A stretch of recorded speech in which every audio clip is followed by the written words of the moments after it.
लेकिन ये अचानक से जो असर है, आपको लगता है वो जो तथाकथित अविमुक्तेश्वरानंद है, जो खुद को शंकराचार्य कहते हैं, उनकी संगत का असर है? क्योंकि आजकल उनके चरणों में जाकर लोटे रहते हैं, बैठे रहते हैं, उनकी पत्नी तो बाकायदा आरती उतारती है उनकी।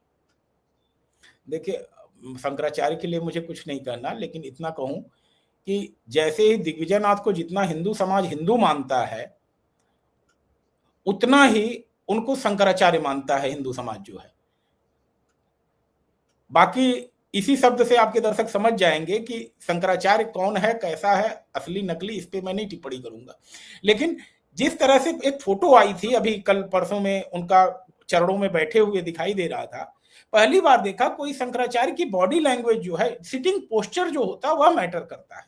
आप एक शंकराचार्य हो, जिस तरह से हंस हंस के बातें कर रहे हो, उस पीठ का कम से कम सम्मान आपको करना चाहिए था। ऐसे लग रहा है जैसे दो दोस्त बात कर रहे हो, जो सगे संबंधी जिस तरह से बात कर रहे हो। मतलब बॉडी लैंग्वेज जो दिख रही थी, लग रहा था कि वो फिक्स था, पूरी मीटिंग ही फिक्स थी, कैमरामैन बुला करके उसकी रिकॉर्डिंग चल रही थी। अरे शंकराचार्य का कुछ तो सम्मान करिए भाई, आ गए आशीर्वाद लो, उससे ज्यादा क्या शंकराचार्य बात करेंगे? और बात करनी भी होगी तो कैमरे के सामने थोड़ी न करेंगे। तो पूरी तरह से उनका जो स्टेटमेंट है अखिलेश जी का, कोई उसको सीरियसली नहीं लेने वाला है। हाँ, उनको सीरियसली एक ही लोग ले रहे हैं, जो अपना है दूसरा वाला सीख रहा है, वो अभी किसी दिन वो भी धमाका करने आएगा। लेकिन वो अभी क्या है कि बाहर निकल गया होगा, उसको तो भारत में रहने में दिक्कत होती है। यहाँ का बारिश हो रही है, अब चिपचिपा मौसम है, कहीं बढ़िया मौसम देख करके इसमें विदेश की सैर पे होंगे।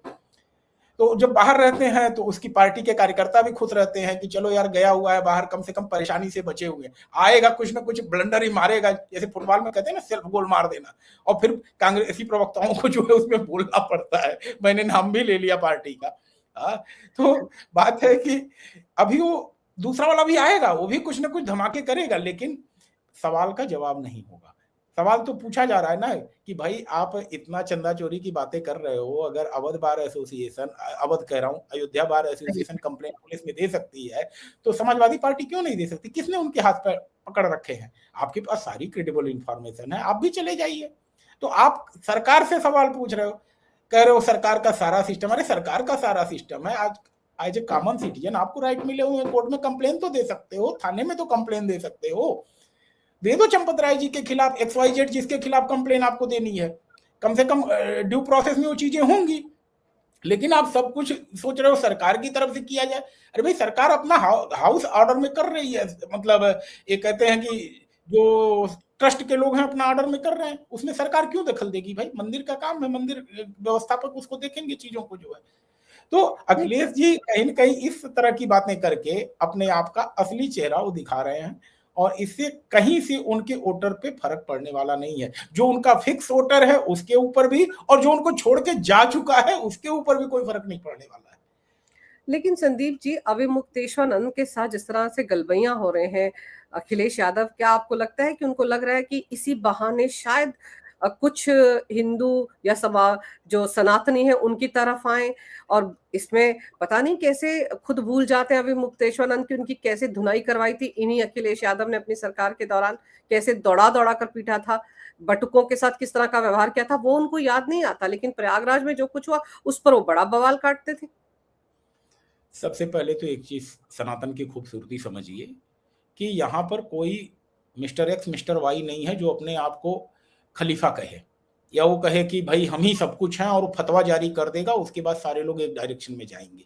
यहाँ जो मंदिर जा रहा है वो भी हिंदू है, जो मंदिर नहीं जा रहा है वो भी हिंदू है, जो व्रत रख रहा है वो भी हिंदू है, जो नहीं व्रत रख रहा है वो भी, जो शाकाहारी है वो भी हिंदू है, जो मांसाहारी है वो भी हिंदू है।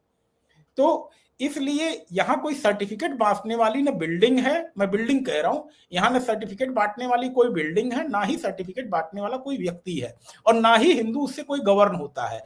सनातनी अपने मन मस्तिष्क से सोचता है, उसको जब समझ में आता है तो कभी समाजवादी पार्टी के साथ गया था, कभी कांग्रेस के साथ गया था। आज जितने लोग भाजपा के साथ खड़े हैं, उनके पिताजी और उनके पहले के लोग सब लोग कांग्रेस ही रहे होंगे, इसमें कोई दो राय नहीं है। तो उस समय कांग्रेस कुछ दूसरे तरीके से सोचती थी तो बात अलग थी। राम मंदिर का ताला कांग्रेस ने खुलवाया, श्रेय ले ले कांग्रेस, तो उस समय हिंदू उनके साथ थे। तो सनातनियों को गाइड करने के लिए या मिस गाइड करने के लिए सौभाग्य से कोई ऐसी संस्था नहीं है जहां से फतवा जारी हो जाए, जहां से डायरेक्शन जारी हो जाए और उसके बाद एक वोट बैंक के तौर पर हिंदू वोट कर दे। तो इसलिए हमारे मामले में कहीं से भी इस तरह की कोई गुंजाइश नहीं है। जी। आपने राहुल गांधी की बात की, जैसे कि वो विदेश गए हैं। हाँ, वो विदेश गए हैं, 12 जुलाई तक आएंगे, किसी को नहीं पता कहाँ गए हैं। बल्कि जो आईटी सेल है कांग्रेस का, वो लोगों को गुमराह करने के लिए बीच बीच में उनके पुराने वीडियो डाल रहा है। कभी वो राजस्थान में दिख रहे हैं, कभी वो किसी मीटिंग में दिख रहे हैं, और कांग्रेस के अंदर कलह मची हुई है, वहां पर राहुल गांधी नहीं जा रहे हैं। तो कांग्रेस को खुद नहीं पता कि वो कहाँ पर है। लेकिन उत्तर प्रदेश में कांग्रेस की जो अध्यक्ष है अजय राय, वो पीएम मोदी को चिट्ठी लिखते हैं कि एक स्वतंत्र एजेंसी से चंदा चोरी के मामले की जांच करवाई जाए। मतलब उनको इतनी फुर्सत है। आज तक तो, अभी वो मंदिर भी कब गए थे, अंदर तो नहीं गए, लेकिन अयोध्या में जाकर रायता फैलाने की पूरी कोशिश की उन्होंने। अजय राय जी से अभी कह दिया जाए कि आप कम से कम 10 जिला के जिलाध्यक्षों का नाम बता दीजिए, मैं गारंटी दे रहा हूं नहीं बता पाएंगे। क्यों? क्योंकि कांग्रेस में संगठनात्मक रूप पे जमीनी हकीकत कुछ और ही है। कार्यकर्ता है ही नहीं आज की तारीख में, है भी तो पेपर पे है, ग्राउंड लेवल पे काम करने वाला कोई है ही नहीं। इस तरह से अब एक मुख्य विपक्षी होने के नाते, एलओपी होने के नाते देश का मीडिया उनको पूछता है, उनसे सवाल लेता है, उनकी बाइट्स लेता है, लेकिन उस बाइट्स ले लेने से वो समझते हैं अरे हम ही सब कुछ है। अरे भाई, जमीनी हकीकत जब आपकी कुछ होगी तब तो कुछ होगा। 75 जिलों में आप कितने जिलाध्यक्षों का नाम बता सकते हैं? कहां कहां पे संगठनात्मक बैठक हो रही है, कहां पे कितने कार्यकर्ताओं के रसीदें कटी हैं? ये सब चीजों के बारे में संगठनात्मक रूप से ध्यान देना चाहिए। अभी आप देखिए, पंकज चौधरी बने हैं यहाँ पर उत्तर प्रदेश में, हर जगह वो मीटिंग कर रहे हैं। कभी जब दिल्ली में बैठते थे तो मंत्रालय देखते थे, आपको रोज मंत्रालय की बैठकों में नजर दिखाई देते थे। अब मीडिया में नहीं दिखाई दे रहे, क्योंकि उनको संगठनात्मक तौर पे अब काम करना है। भाई 27 का चुनाव है, अगर हम सारे कार्यकर्ताओं के साथ कम्युनिकेशन नहीं बैठाएंगे, स्ट्रेटेजी नहीं बनाएंगे, तो 27 एग्जाम के समय में पढ़ाई थोड़ी ना होती है, पहले से तैयारी करनी पड़ती है। अब राष्ट्रीय अध्यक्ष जब खुद ही बाहर भाग रहा है एक पार्टी का, तो प्रदेश अध्यक्ष क्या कर लेंगे? केवल बयानबाजी ही कर सकते हैं। जमीनी हकीकत तो ये है कि कांग्रेस बिना ग्राउंड फ्लोर बनाए, बिना फर्स्ट फ्लोर बनाए 7वां फ्लोर बनाना चाहती है। तो ऐसा तो केवल कार्टून फिल्म में बन सकता है, रियल लाइफ में तो चीजें नहीं होती हैं जो है।